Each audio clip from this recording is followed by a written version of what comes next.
we are going to go over how to import a dataset into SAS University Edition. And in this case, I'm going to import this golf dataset into SAS. It looks like this particular dataset, which is just a club head speed and distance. We're going to put that into SAS on here. Now, you can either just drag this into there or simply copy it and put it into the My Folders folder in the SAS University Edition. I'm just going to put it outside of all of these other folders for the time being.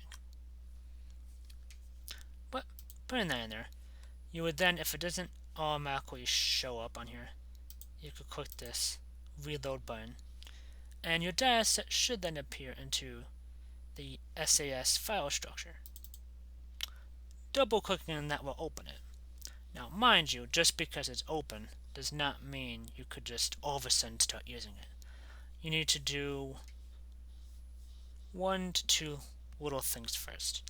First and foremost, something that I like to do, because I tend not to really like the default name the program gives the dataset, I like to change it.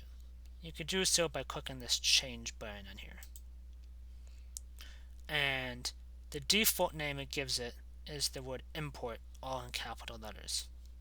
As I said, I like to change the name of it, so then that way when I'm using it in a program, if I change its name, I could at least identify it, which dataset I'm using, especially if I have multiple datasets all open.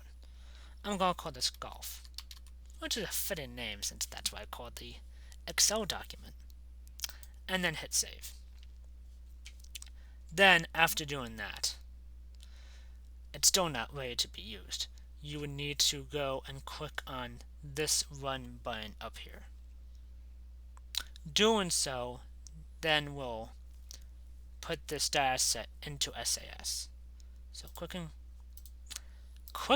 run, clicking run will then give you just the results of running this particular Excel document into SAS, and you could then click on this output data, and you could then see the dataset that you had originally as the Excel document inside of SAS in here. Thank you.